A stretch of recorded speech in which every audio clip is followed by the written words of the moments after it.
Il nous reste 2 minutes avant 4 heures, mais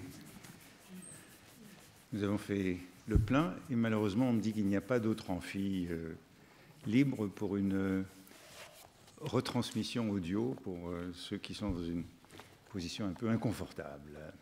Ainsi, je suis heureux que nous soyons serrés.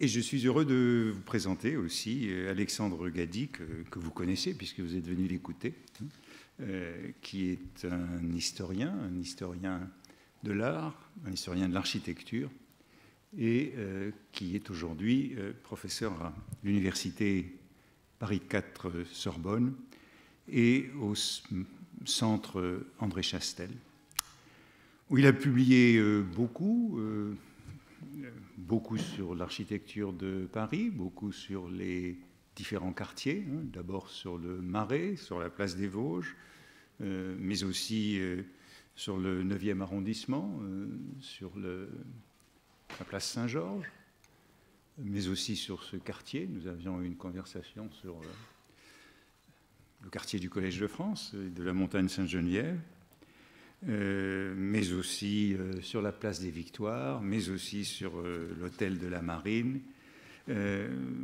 C'est donc un très très fin connaisseur de l'architecture de Paris. Il avait fait sa thèse sur Jacques Lemercier, architecte et ingénieur du roi, en 2001, et une habilitation sur l'architecture à l'époque moderne, sur ces hôtels parisiens sur lesquels il a beaucoup travaillé. Je voudrais aussi mentionner un autre pan de son activité, puisqu'il est président, je crois maintenant, président de la SPPEF, c'est-à-dire la Société pour la protection des paysages et de l'esthétique de la France. Et qu'à ce titre, on entend souvent parler de lui ces dernières années, dans un certain nombre de querelles et de conquêtes, puisque souvent ces débats ont tourné plus ou moins bien, suivant le bord que l'on adopte, à propos de la Samaritaine, à propos de l'extension de Roland-Garros, à propos du musée Picasso et que sais-je encore, ou à propos de l'hôtel de la Marine. Alexandre Gady est donc un ardent défenseur du patrimoine et du paysage, mais ce n'est pas à ce titre que nous l'avons invité aujourd'hui à prendre la parole au Collège de France. C'est l'historien de l'art et l'historien de l'architecture que nous allons écouter à propos de Louis XIV et de l'architecture. Je vous laisse la parole.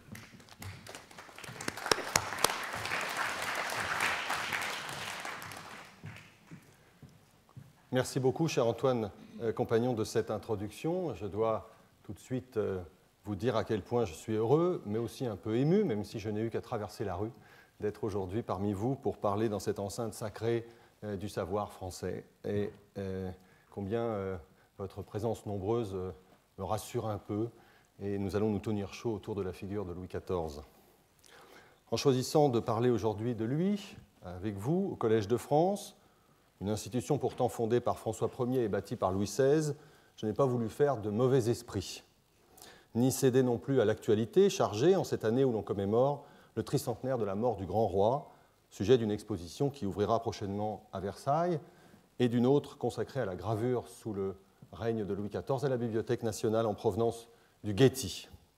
À la vérité, la facilité pourrait sembler tout entière résider dans le choix même de ce sujet, un roi qui demeure dans l'imaginaire collectif, l'incarnation de la puissance et de la gloire, une figure matricielle inscrite au cœur de notre imaginaire du pouvoir. L'importance des images le représentant et dont il a savamment organisé lui-même la mise en scène dès le début de son règne, nous parle encore au point de susciter de nombreuses utilisations contemporaines, dont je n'ai choisi que 2, mais celles-ci disant plus sur nous que sur lui, je me tiendrai sagement au XVIIe siècle. Mon propos est néanmoins tourné vers un réexamen de l'image de ce prince à travers le prisme de l'architecture, l'art majeur pour les anciens. Non pas l'architecture sous Louis XIV, un sujet aussi vaste que malaisé à traiter en une petite heure, mais bien celle qu'en maître de l'ouvrage, conscient de sa gloire et jaloux de sa grandeur, il a investie comme image du pouvoir. Il ne s'agit pas non plus de refaire ici l'histoire des différents édifices royaux du grand siècle, mais de s'interroger sur l'implication de Louis XIV dans le processus de fabrication de l'architecture royale. Je ne chercherai même pas chez Louis XIV l'artiste, celui que certains historiens ont été jusqu'à qualifier d'architecte. Je reviens plutôt aux trois mots qui me servent de titre: grandeur, revendiquée par les contemporains, le roi en premier lieu et ses turiféraires, caprice, caprice consubstantiel à la comédie du pouvoir, donc à celle de l'architecture. Enfin, échec, un terme qui, cette fois, nous sépare du grand siècle et n'appartient pas au vocabulaire louis XIVien. Ici, j'interviens comme historien, non pas pour juger de ce qui serait bon ou mauvais, mais pour regarder différemment en renversant le paradigme habituel du grand roi, du grand règne, du grand siècle et de la litanie des chefs-d'œuvre qui font la gloire de la France. L'histoire de l'art traditionnel, longtemps occupée de questions de style, n'a-t-elle pas fabriqué avec le classicisme louis XIVien un chapitre trop politique pour être honnête? On aura compris que loin de vouloir démolir cet après-midi le peu d'identité heureuse et de gloire nationale qui nous reste, en ces temps de doute et de crise, je cherche à comprendre cette architecture, aussi familière qu'étrange, en s'échappant des mirages d'une lecture dorée, sinon sous influence. À rebours d'une historiographie glorieuse, je partirai donc plutôt du célèbre aphorisme de Jacques Bainville, « Tout a toujours très mal marché ». Et à travers les exemples du Palais du Louvre, de celui de Versailles, enfin du chantier de la place Vendôme, je tenterai de montrer que la volonté de grandeur de l'architecture royale qui devait s'illustrer n'a pas échappé au mécanisme du caprice, mais surtout qu'elle a pu aboutir à des échecs qu'il convient d'interroger sans tabou. Et je commencerai donc par examiner le chantier du Louvre. Le Louvre qui constitue, dans le règne, le chantier premier, lancé avant Versailles, et où la monarchie poursuit un grand dessein imaginé sous Henri IV. Ce projet, qui consiste dans la réunion du Louvre et des Tuileries, second palais édifié plus à l'ouest du premier, n'a connu qu'une réalisation partielle au gré des hoquets de l'histoire politique du demi-siècle qui précède le Grand Règne. Vous reconnaissez ici, bien sûr, le Louvre, et tout en haut de l'image, le château des Tuileries, alors complètement inachevé. La reprise de ce grand dessein constitue donc en premier lieu une manifestation de grandeur, ce qu'ont bien compris le cardinal Mazarin, son commis Colbert, bientôt à la manœuvre au plus près du roi, et Louis le Vau, premier architecte de Louis XIV depuis 1654. Le projet de ce dernier, que je vous présente et qui peut être daté de la fin de l'année 1659, est bien connu. Remarquable document d'urbanisme, selon notre terminologie moderne, on mesure l'ampleur des vues et l'ingéniosité des aménagements envisagés par le Vau sur un document qui est conservé aujourd'hui au musée du Louvre et qui donne l'échelle de l'intervention proposée par le premier architecte. Achèvement de la cour carrée qui constitue le noyau du Louvre, dégagement des abords qui séparent les deux édifices pour créer un complexe palatial monumental dont Henri IV avait déjà rêvé avant son petit-fils, création d'une place au devant de la façade d'entrée du Louvre, ici est l'église Saint-Germain-l'Auxerrois, un programme qui suit assez fidèlement ce qu'avait déjà imaginé Henri IV, à la réserve d'une initiative nouvelle, la conquête de la rive gauche par le bassin de la Seine, avec la projection de ce pont de la paix qui a donné son nom au plan et qui fait bien sûr allusion à la paix des Pyrénées que Mazarin est en train de signer à ce moment-là pour asseoir le règne de son filleul, et un bâtiment ici très imposant, un peu difficile à analyser dans l'instant puisque on n'est plus tout à fait sûr, comme on l'était jadis, qu'il s'agit du brouillon du Collège des Quatre Nations, c'est-à-dire le palais de l'Institut actuel. En lançant un tel chantier, le jeune roi s'inscrivait dans une logique toute royale de continuité dynastique.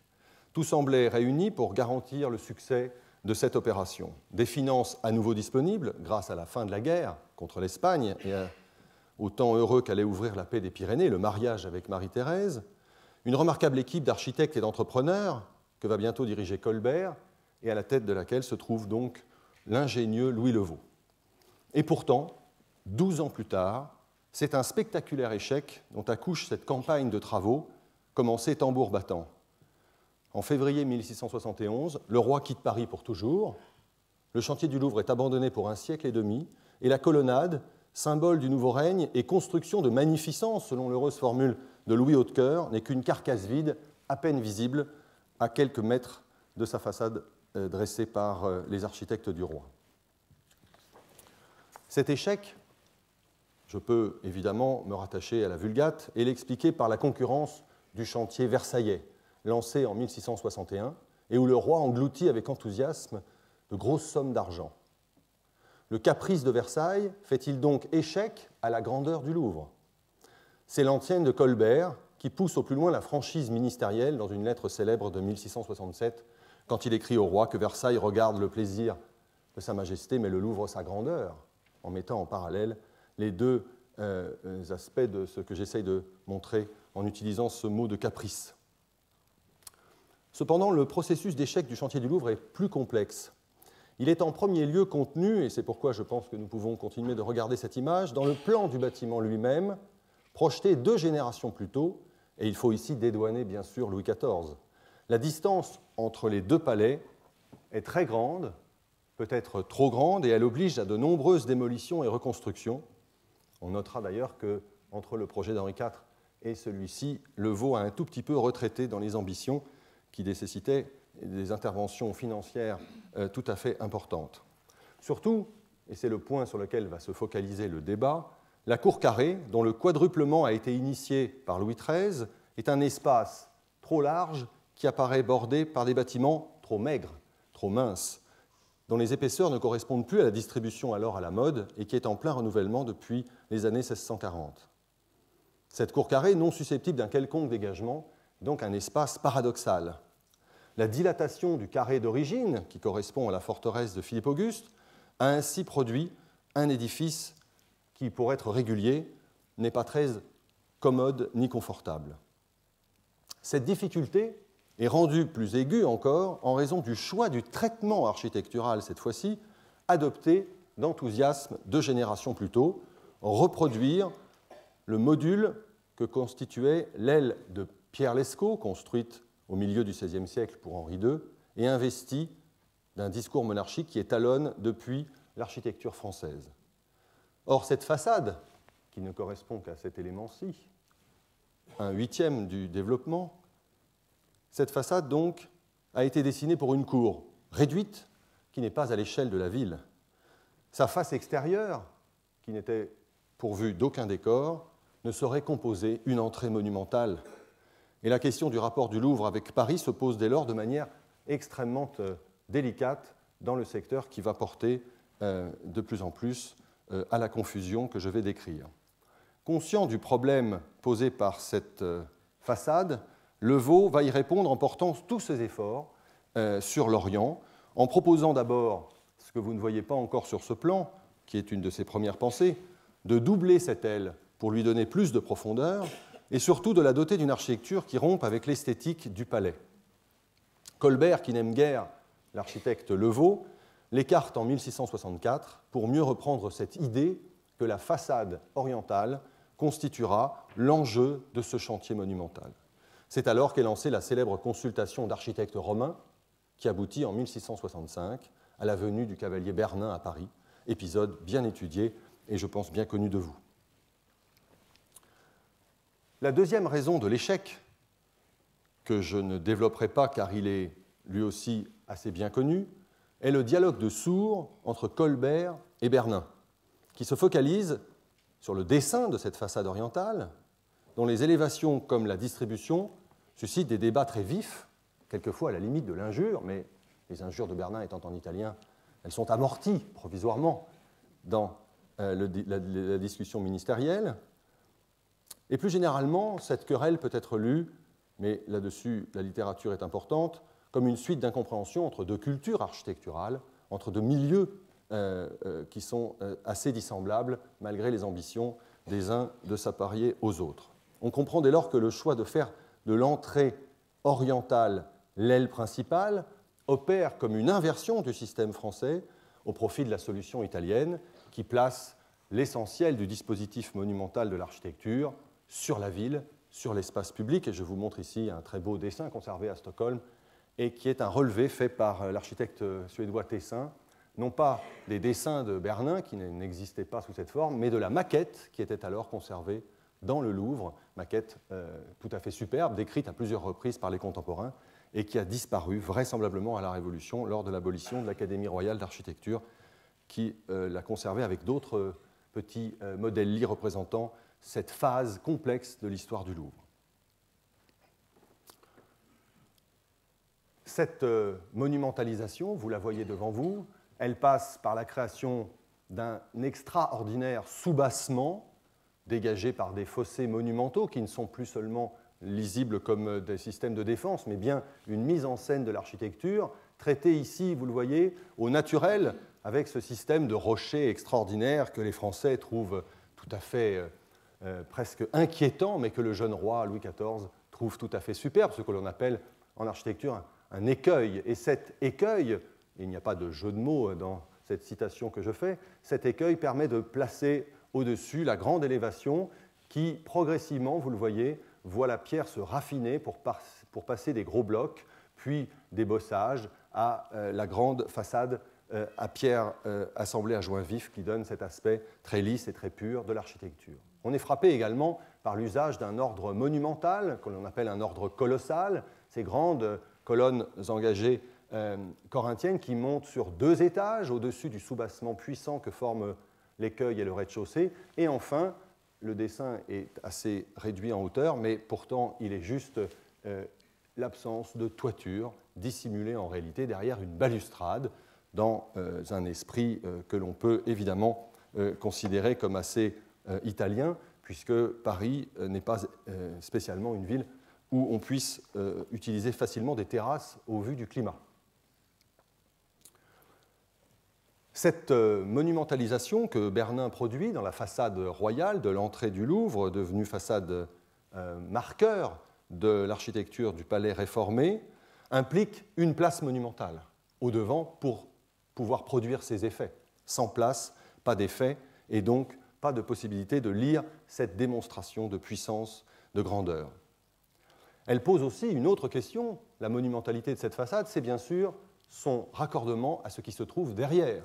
Et vous vous souvenez, si vous avez lu le merveilleux texte de celui qui accompagne Bernin dans tout Paris et le traduit, puisqu'il ne parle pas français, ces échanges toujours un peu vifs et aigres avec les différents personnages qu'il peut rencontrer, eh bien vous vous souvenez que Bernin est frappé de la médiocrité du Louvre qu'il doit transformer et que sa première déclaration est que si on le laisse tout raser, il pourra refaire quelque chose de bien. Évidemment, les Français sont un peu maris de cette situation puisqu'ils espéraient que Bernin soit ébloui par la façade de Lescaut et ses reproductions successives. Le voilà, au contraire, qui parle tout franchement qu'il n'y a là rien de très intéressant, rien en tout cas qui puisse freiner son imagination, qu'on ne me parle de rien de petit, c'est sa première phrase. Et Louis XIV en avait été très charmé, un tout petit peu moins, bien sûr, Colbert, qui lui faisait, comme vous le savez, les comptes. Donc, une place monumentale absolument nécessaire à la possibilité de voir et de recevoir la façade, et une articulation complexe avec des bâtiments qui se trouvent en arrière et dont le rôle se trouve déclassé par la production berninienne. Mais vous le savez, Bernin repart en octobre 1665, couvert d'argent et de cadeaux par le roi, pas tellement l'intention de revenir dans ce pays qu'il a paru peuplé de gens déraisonnables, et l'abandon de son projet par Colbert, 1 an plus tard, scelle la fin de ce second épisode, un échec dans l'échec, si je peux dire, qui a suscité quelques regrets nostalgiques un tout petit peu étonnants, et je ne résiste pas au plaisir de rappeler que lors des travaux du Grand Louvre, le président François Mitterrand et son architecte Mingpei ont cru bon de faire dresser devant la pyramide, symbole de modernité absolue, une copie en plomb de la statue de Louis XIV à cheval par Bernin, conservée à Versailles, en expiation du crime de lèse-génie qu'avait commis Louis XIV en ne prenant pas la commande de ce programme tout à fait formidable. Bien sûr, il est clair que quand on ne connaît pas bien l'histoire de l'architecture, le projet de Bernin peut facilement paraître plus intéressant que l'histoire du palais et les travaux de Louis Levaux, mais je crois que c'est une vision un tout petit peu scolaire de l'histoire de l'architecture. La troisième et dernière raison de l'échec du Louvre tient dans la formule finale retenue par Colbert. Un édifice qui doit être conçu collectivement, le texte du printemps 1667 est très clair sur ce point, qui enjoint aux architectes, je cite, de travailler unanimement et conjointement à la nouvelle façade, annulant ainsi la paternité artistique de la future réalisation au profit de celle du roi bâtisseur, et dont les historiens de l'art ont depuis débattu sans fin et sans résultat. Il n'y a pas d'architecte de la colonnade, il n'y a qu'un roi qui a donné l'ordre de bâtir cette façade qui le représente. C'est, si j'utilise le vocabulaire contemporain un peu péjoratif, véritablement une architecture de commission.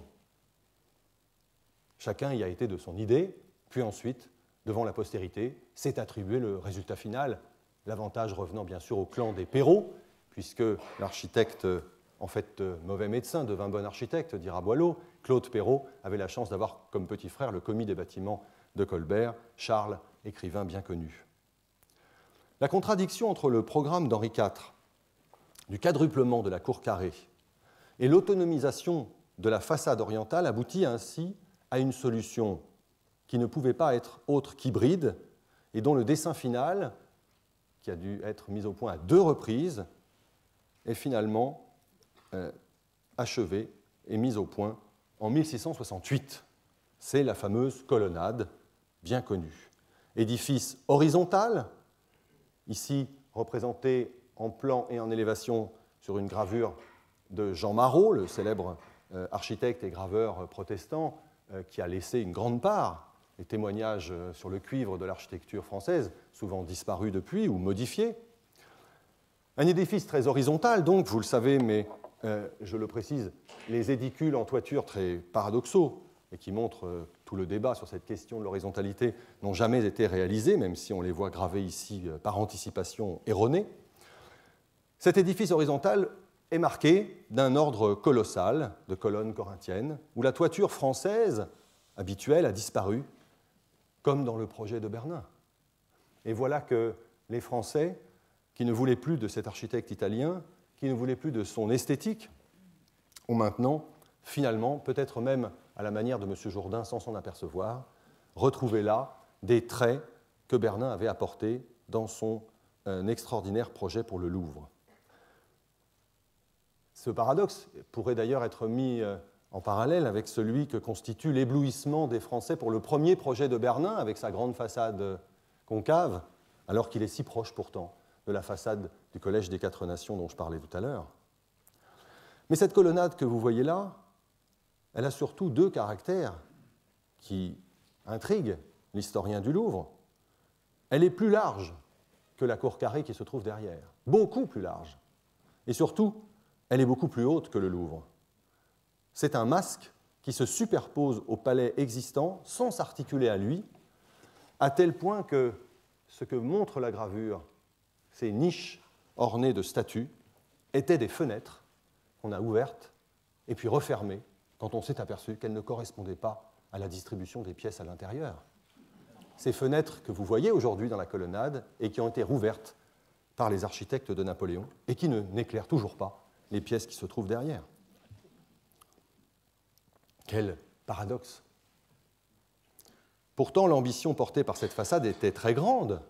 Frontispice du règne, porte du palais du grand roi, elle voulait rivaliser par son nom même avec la Rome d'Alexandre VII, où Bernin achève justement la colonnade, place Saint-Pierre.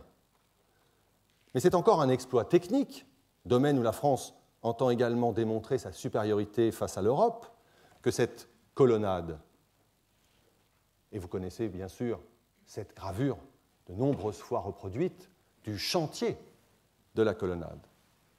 une gravure de Sébastien Leclerc datée de 1677. L'appareil, donc la qualité de la construction des murs, détériorée lors des ravalements express malencontreusement commis en 1993 pour des raisons politiques, le choix du ferraillage de la pierre pour assembler les plafonds et les voûtes plates des loggias de la galerie, enfin la démonstration de force que donne à voir cette gravure,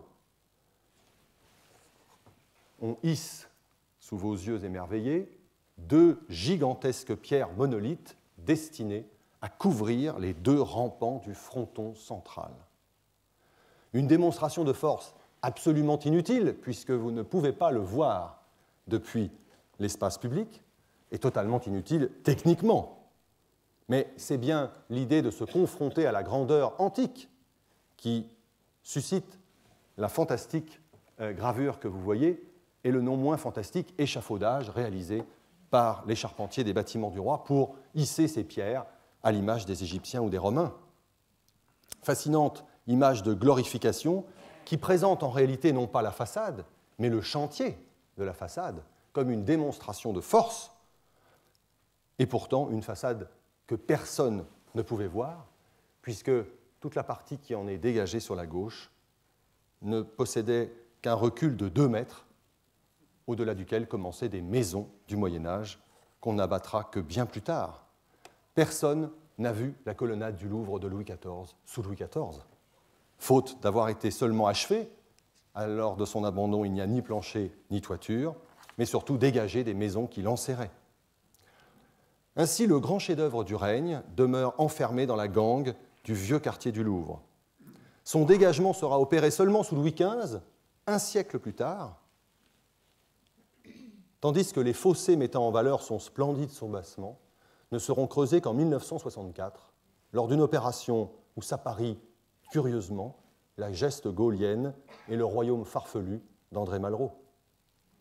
Au Louvre, il me semble donc que le caprice n'est pour rien dans l'échec du chantier de la colonnade.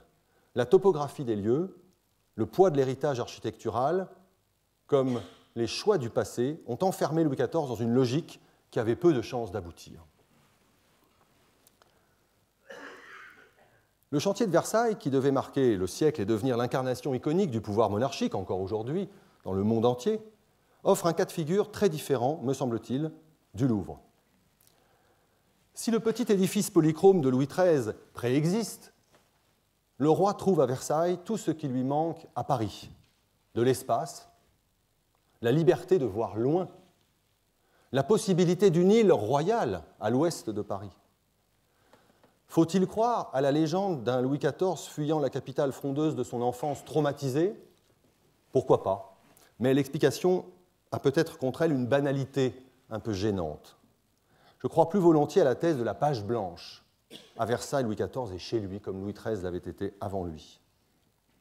Mais là encore, le processus de fabrication de Versailles va provoquer une catastrophe architecturale que les touristes qui se pressent aujourd'hui par millions négligent peut-être trop, je le crains. Dans la pièce en 3 actes que constitue le chantier, si bien découpé que les historiens n'ont pas eu de peine à s'y conformer, Versailles est d'abord un château des fêtes et des plaisirs, puis une résidence royale, enfin le palais du gouvernement, la grande merveille de la France royale chantée par Ernest Renan. Cet enchaînement est cependant moins logique qu'il n'y paraît, et je vous propose de le reconsidérer à nouveau sous l'angle de la grandeur, du caprice et de l'échec.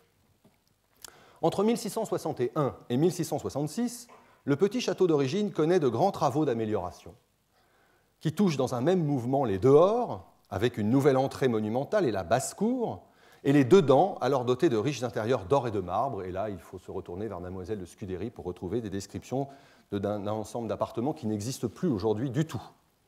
Tandis que Louis le Vau, toujours lui, y travaille, le jardin et ses dégagements sont confiés à André Le Nôtre, qui déploie le petit parc de Louis XIII, en pousse les perspectives jusqu'à l'infini, là où Proust apercevait les bateaux de Nimègue, créant la célèbre patte d'oie que vous avez au premier plan, et le grand canal à l'ouest qui met le ciel au milieu du jardin. C'est ce que donne à voir ce célèbre tableau de Pierre Patel, que, dans une analyse très brillante, Pierre de Nolhac avait jadis daté de 1668, année au cours de laquelle cette première campagne semble toucher à sa fin. Du moins, c'est ce que Colbert espère, lui qui tente de conserver l'intérêt du roi pour Paris. Le chantier de la colonnade ne doit-il pas ramener Louis XIV à ses devoirs parisiens? C'est ce que croit le ministre, bien mal renseigné sur les désirs de son maître, en l'occurrence. Mais attardons-nous un instant sur ce tableau qui nous montre, dans une vue en perspective à vol d'oiseau assez fascinante, une des plus belles peintures de la topographie architecturale française, la place d'Armes et sa patte d'oie, qui encore aujourd'hui suffit très largement à la circulation versaillaise, la grande basse-cour, qui indique qu'on vient maintenant souvent dans ce château qui a besoin de place pour les communs, pour les services, le château d'origine du père du roi, qui n'a pas changé, et le parc, petits et grands parcs qui se déplient sous l'autorité de Lenôtre. Or, en examinant un tout petit peu cette peinture, malgré ses artifices et son habileté, si vous connaissez la topographie des Yvelines, vous serez frappé par ces montagnes bien symétriques, nous sommes en France, qui sont du plateau de Satory à la colline de Marly, ici réorganisées, ou la manière dont on a, très élégamment, mais il a fallu des fouilles archéologiques pour s'en apercevoir, repoussé le jeu de paume du roi pour qu'il soit bien dans l'axe symétrique, à gauche. Mais ce que ne peut pas dissimuler l'habileté du peintre, c'est que le double mouvement de conservation du château, d'un côté, et de l'agrandissement du parc et des accès de l'autre, a complètement déréglé les échelles du domaine. La grandeur qui éclate partout ici s'écrase sur le petit édifice brique et pierre de Louis XIII, qui n'avait pas la grandeur d'un hôtel particulier du Marais. Le hiatus est ici particulièrement visible dans le jardin, tandis qu'on a déjà dédoublé au nord le parterre du roi. Le parterre de la reine au midi est encore dans son échelle primitive, et on voit bien ici qu'il y a une rupture de l'échelle qui contient toute l'histoire de la transformation du centre du château. Je ne suis pas le premier à faire cette remarque, comme vous l'imaginez. Tous les contemporains l'ont vu, et le roi en premier. Gêné par ce défaut, Louis XIV va donner l'ordre en 1668 d'ouvrir un second chantier versaillais, grand désespoir de Colbert, alors que tout semblait enfin terminé pour ce caprice versaillais. Ici se place un épisode tragicomique dont les récits des témoins sont d'ailleurs assez contradictoires. On entend d'abord, contre toute logique, conserver le petit château du père du roi, parce qu'on vient d'y engloutir des sommes très importantes, et le chemiser par des agrandissements à droite et à gauche, un enveloppement qui va bientôt désigner le bâtiment neuf, l'enveloppe de Versailles. Vous reconnaissez le petit château de Louis XIII avec son plan en U, et autour de deux nouvelles cours, des édifices supplémentaires qui viennent se greffer comme un chemisage médiéval dans une opération dont l'échelle est unique dans l'histoire de l'architecture française. Il faudra attendre le chemisage et l'agrandissement de l'hôtel de ville sous Louis-Philippe pour revoir la même idée de conservation d'un chœur enrichi de deux nouvelles épaisseurs. Ce faisant, c'est Louis Levaux qui naturellement en est l'architecte, les plans des agrandissements sont libres et procurent des distributions tout à fait modernes. Mais en revanche, l'élévation de ces nouvelles parties, eh bien, elle est obligée de se caler sur l'existant parce que l'on doit passer du vieux château au château neuf par les mêmes espaces, les mêmes planchers. Et voilà que les hauteurs de plancher comme la ligne de toiture devient le point de réglage de l'architecture nouvelle. C'est cet étonnant rapetassage que montre un document de travail lavé avec rapidité et conservé aujourd'hui dans les collections suédoises. Je vous en montre un détail que j'ai zoomé, d'où peut-être, vous voudrez bien m'en excuser, le caractère un peu flou de mon document. On est frappé par le contraste des deux visages de ce château vieux et de ce château neuf, véritable Janus architectural, des façades en briques et pierre d'un côté, tout en pierre de l'autre, des façades dans le mode rustique à gauche, avec un grand ordre de pilastres ioniques colossaux de l'autre côté, des toitures d'ardoise, avec leurs lucarnes si pittoresques et si usuelles au goût français, et de l'autre côté, un terrasson presque plat caché par une balustrade d'où s'échappent de grands pots à feu sculptés, un motif affectionné par Levau que vous retrouvez sur tous ces édifices, de Vincennes jusqu'au Collège des Quatre Nations dont je parlais tout à l'heure. Autrement dit, on mesure dans ce dessin le caractère d'aplatissement des parties neuves assujetties au château de Louis XIII. Le chantier dure quelques mois quand on change soudainement d'avis. Au printemps 1669, Colbert lance une consultation pour la destruction complète du petit château, afin de réaliser un édifice vraiment digne du grand roi. Organisée dans des délais trop courts, cette consultation n'aboutit qu'à un projet spectaculaire, en tout cas le seul qui nous soit parvenu, et qui est de Louis Levau. Je vous ai remis ici le plan de l'enveloppe qui avait été mise en chantier durant l'année 68 et le début du printemps 69, et à la même échelle, le projet, conservé lui aussi, une fois de plus, et heureusement pour la pérennité de ces documents, dans les collections suédoises. Que voit-on? Le futur Versailles est doté enfin d'un plan régulier en U, avec une grande cour centrale, au lieu de cette multiplication de petites cours, 2 ailes en symétrie pour le roi et la reine, dotés de grands dégagements, vestibules, escaliers, positionnés avec logique, avant les grands appartements qui conduisent à 2 salons octogonaux. Nous n'avons que le plan du rez-de-chaussée, mais vous le savez, nous pouvons en déduire le plan de l'étage, qui réunissait une galerie monumentale tendue entre les 2 salons face au parc. Galerie dont le roi a expressément exigé la présence dans son château. Étonnant édifice dont on aimerait connaître les élévations qui n'ont pas été conservées. Mais sitôt l'été 69 passé, on se ravise pour recommencer le chantier de l'enveloppe en conservant le petit château de Louis XIII. Et ce chantier est conduit à son terme en 1671 pour le gros œuvre par François d'Orbay, le fidèle collaborateur de Levau décédé entre-temps. Pour gagner de la place, le château neuf reçoit finalement un étage supplémentaire, qu'on appelle un étage attique, qui le rattache à la tradition française qui va du Louvre de Lescot au Luxembourg de Salomon de Brosse. Le résultat est frappant, comme vous le voyez sur cette gravure célèbre d'Israël Sylvestre. Le château est désormais à l'échelle du jardin de Lenôtre et de la colline sur laquelle il s'est dilaté. Et cependant, les proportions de la façade, que vous n'apercevez ici que de loin,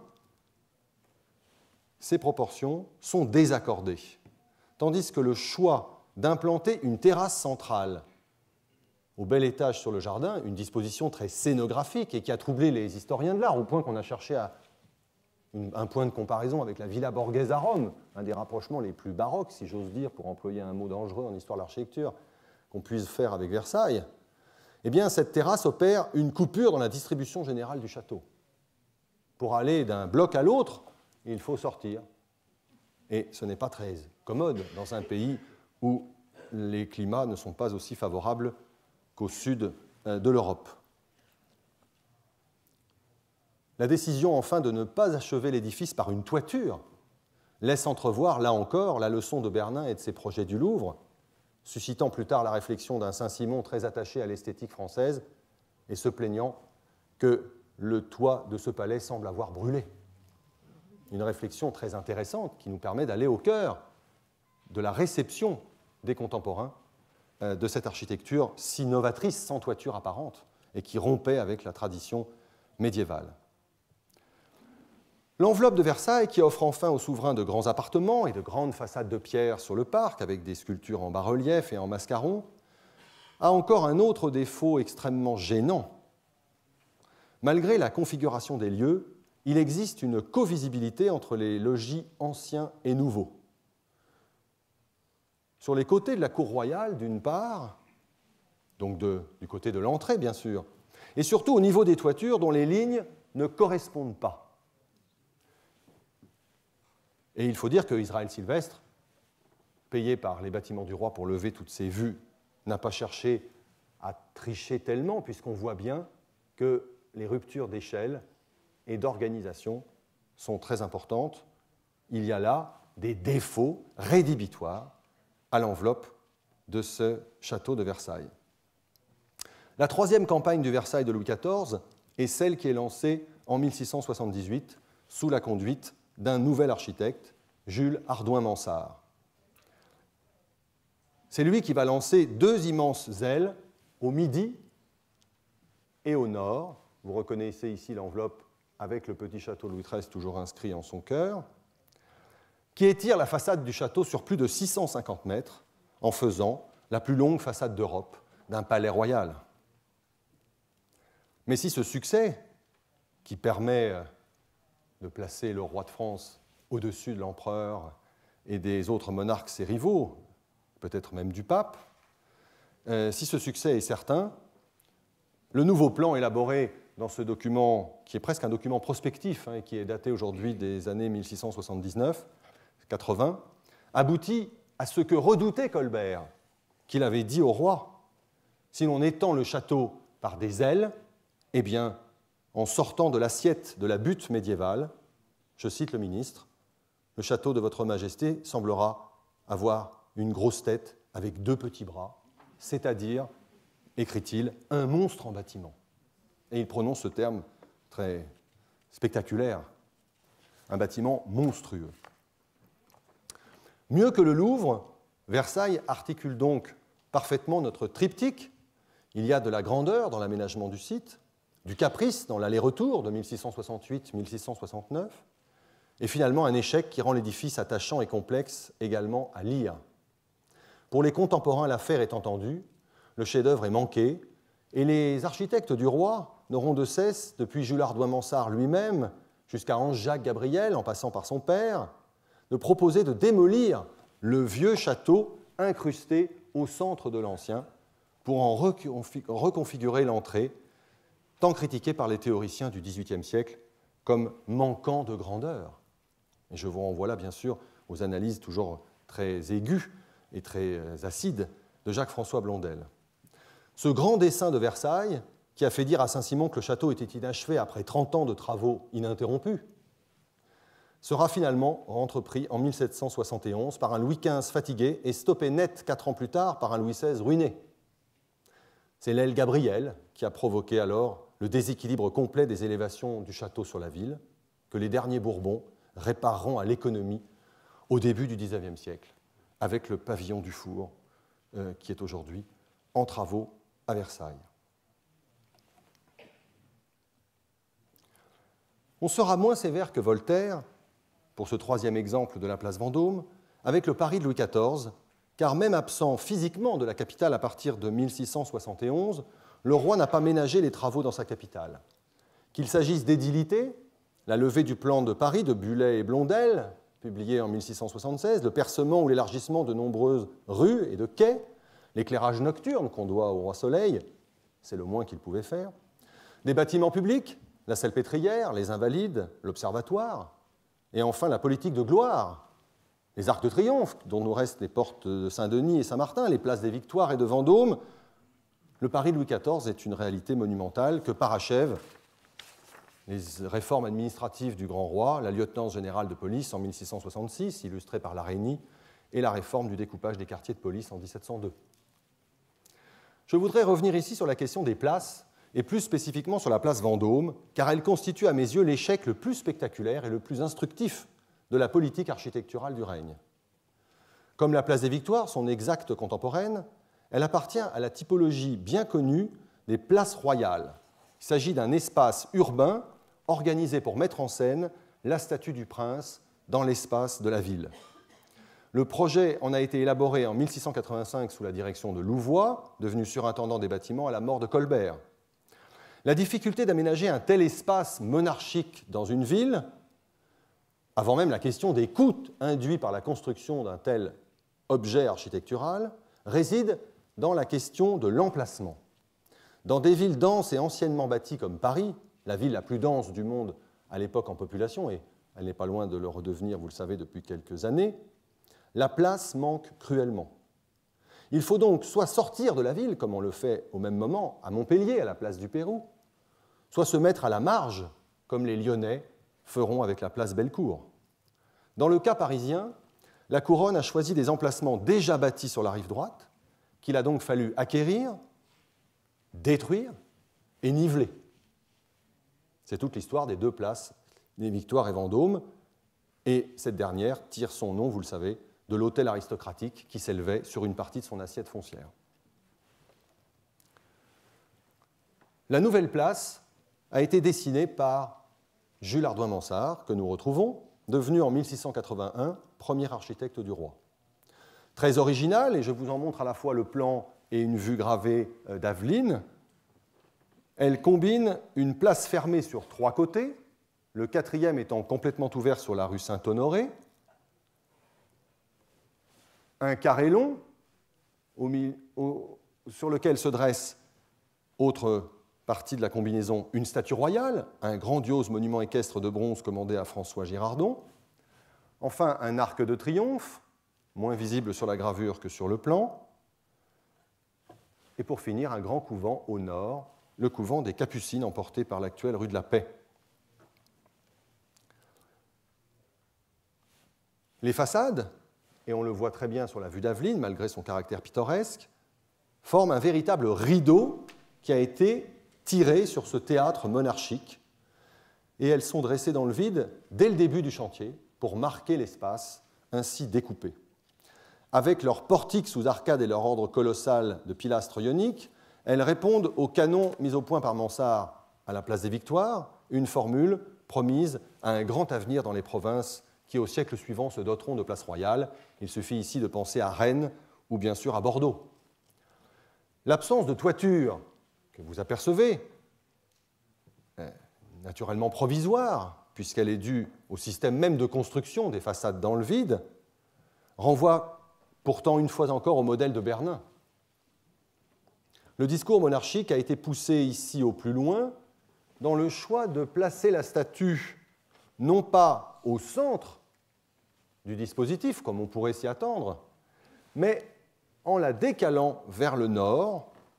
Elle est à 1/3, 2/3 en réalité, au point d'articulation, ce qui dynamise très fortement l'espace en donnant à croire que cette statue équestre franchit l'arc de triomphe qui se trouve derrière. Ainsi, le roi est coulé dans le bronze comme un éternel triomphateur. Tandis que Louvois a choisi de ne disposer derrière les façades que des palais pour des administrations royales. Il n'y a de noblesse que d'État, déjà à ce moment-là dans l'esprit des élites, et au premier rang desquelles institutions aurait dû se placer la bibliothèque du roi, qui est alors logée de manière artisanale et pittoresque dans 2 petites maisons de la rue Vivienne. Il y a donc là comme un forum royal, avec cette promenade autour de ce grand carré, avec ses façades marquées par un grand ordre, avec ses administrations, avec cet arc de triomphe, avec cette statue du prince. S'il avait été achevé, il est clair que ce programme de la première place Vendôme aurait été une des créations les plus étonnantes du grand siècle, et peut-être qu'il faut aller à Lisbonne, place du commerce, pour en retrouver l'esprit et les différentes articulations, cette merveilleuse place du commerce réalisée dans la Lisbonne de Pombal après le tsunami de 1755. En 1698, cependant, alors que la statue est érigée sous les acclamations, voilà, excusez-moi, les élévations dessinées par Jules Hardouin-Mansart, vous retrouvez le grand soubassement à bossage et arcade, l'ordre colossal dont l'entablement forme corniche, et ici, comme place des Victoires, l'usage d'un ordre ionique qui renvoie aux façades du Louvre et de Versailles, un ordre royal par essence, affectionné par le roi comme par son architecte Mansart. Mais donc, je le disais, au moment où la statue est érigée sous les acclamations, en 1698, la plus grande statue équestre du monde, un chef-d'œuvre aussi dans l'histoire de la fonte, et je vous renvoie là au bel ouvrage rédigé par un des collaborateurs de Girardon, le jeune Boffrand, qui deviendra un des plus grands architectes du XVIIIe siècle. Voilà l'inauguration avec le gouverneur de Paris qui représente le roi, qui n'est pas présent. Eh bien, les façades se dressent toujours dans le vide. L'Arc de Triomphe n'est pas achevé, la bibliothèque du roi sort à peine de terre et son chantier semble définitivement abandonné. La disparition de Louvois en 1691, plus encore la nouvelle situation politique du royaume ont rendu ce grand projet sans objet. Le changement de ton du règne joue également, que traduit le traitement du piédestal très sobre et seulement décoré d'inscriptions latines et non plus de figures allégoriques agressives, comme on l'avait fait place des Victoires 15 ans plus tôt, provoquant de vives tensions avec les nations européennes et avec les protestants. Aussi, en 1699, la conclusion de cette histoire est-elle assez brutale? Il faut détruire tout ce qui a été fait et trouver une porte de sortie honorable en lotissant les terrains de ce rêve inabouti. La couronne se défausse alors sur la ville de Paris, qui n'a pas plus de fonds, et elle-même se retourne vers un consortium de promoteurs, 6 promoteurs qui vont alors monter une opération spéculative. On connaît bien cette histoire, mais il est utile de souligner que dans le rapport de force qui s'établit alors, la couronne dispose d'un atout majeur, la statue de bronze du prince, intouchable.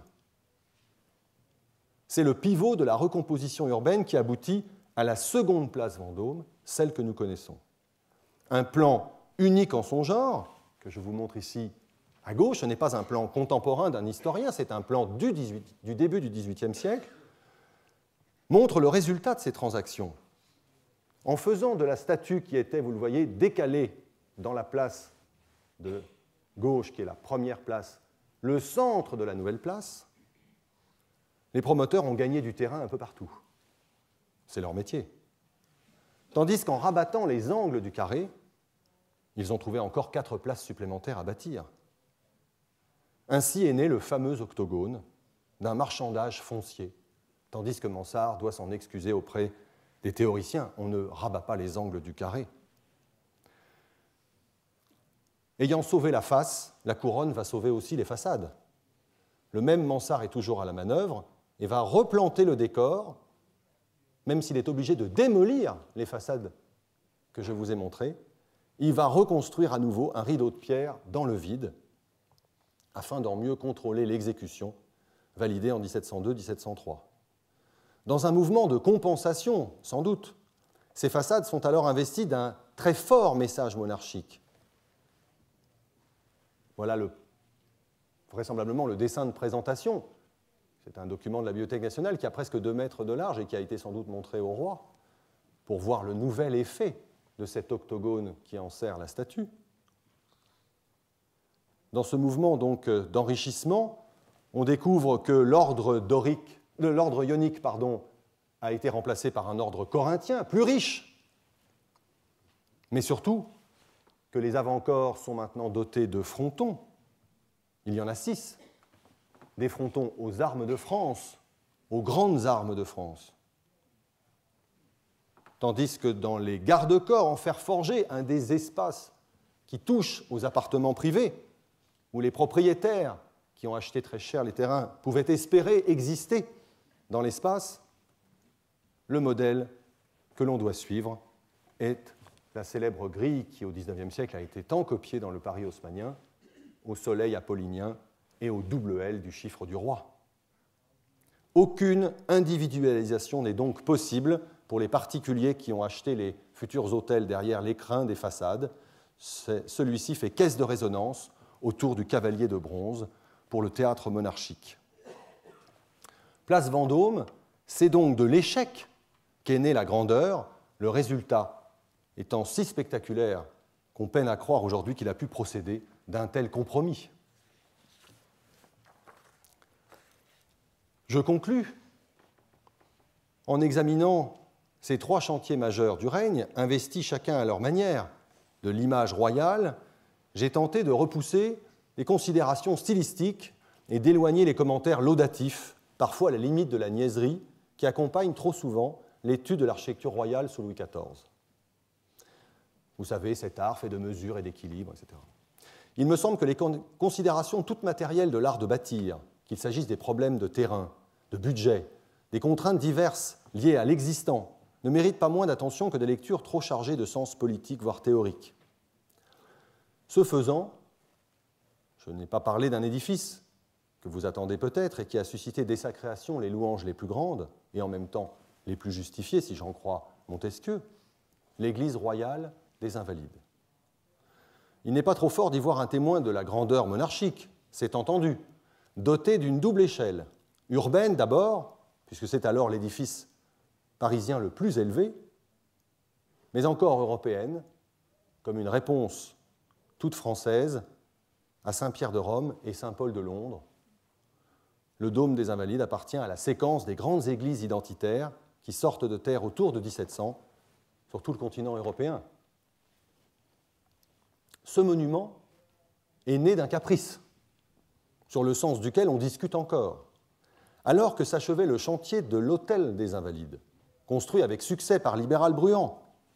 Le roi a en effet écarté ce dernier maître d'œuvre et confié au jeune Jules Hardouin-Mansart, alors moins connu, le soin de bâtir cette église monumentale sans aucune fonction établie. Aussi long que coûteux, son chantier aboutit en 1706 à doter Paris d'un édifice aussi spectaculaire qu'inutile, ce que Vaubran qualifiera drôlement de cinquième roue du chariot. Mais il serait difficile, sauf à manier le paradoxe, de voir dans cette église royale sans fonction un échec.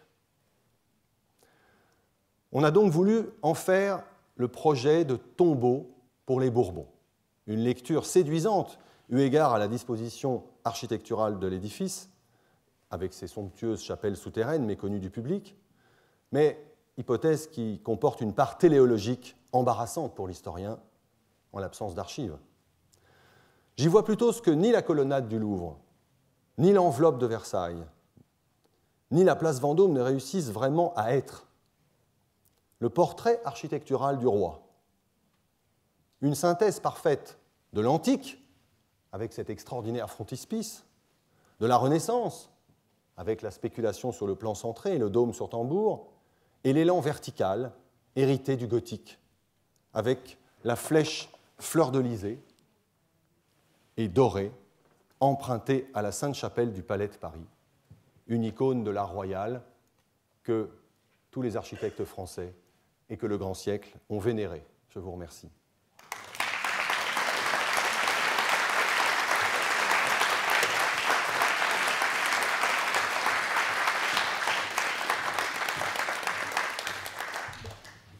Merci Alexandre Gady de ce bel exposé. Je pense que vous voudrez bien répondre à des questions. Si je peux. Bien, j'en poserai une pour lancer, pour ménager une transition. Il m'a semblé que ce qui était intéressant dans le chantier de la place Vendôme, c'était la dimension d'adaptation et de correction, et que peut-être que le terme d'échec dans ce cas-là était moins adapté dans la mesure où on a le sentiment que c'est un fonctionnement plus libéral, faisant intervenir d'autres partenaires, et qu'au fond, la faculté d'adaptation est un phénomène très très intéressant. Oui, j'ai du mal à m'exprimer, mais pour moi, l'échec, c'est bien la première place Vendôme. La deuxième procède d'un virtuose retournement. D'un magnifique retournement. Incroyable, oui. Et qui d'ailleurs est tellement spectaculaire qu'il masque un peu le souvenir de la première opération qu'il faut aller chercher assez loin dans les archives et dans les transformations des façades pour comprendre ce process. Mais c'est bien d'un échec qui est né. C'est bien d'un échec qui est né, mais très rapidement. Assez rapidement, il faut moins d'une génération. La faculté d'adaptation mérite, me semble-t-il, d'être célébrée dans la mesure où il y a une sorte de rebondissement. Tout à fait, et elle montre d'ailleurs à quel point l'architecture dite classique française, qu'on présente quelquefois comme très académique, un peu rigide, et au contraire d'une inventivité, d'une souplesse, d'une intelligence de l'instant, problématique en l'occurrence, très, très forte. Et le dessin que vous avez montré avec les deux moitiés, qui n'avaient pas de date, mais enfin qui... Il est autour de 1699-1700. C'est magnifique, dans incroyable. la mesure où il montre la transformation de l'échec en parfaite réussite, qui n'a pas bougé. Bon, donc nous sommes d'accord. C'est cette réussite qu'on célébrera. Il n'y a pas que les Invalides. Qui veut intervenir ?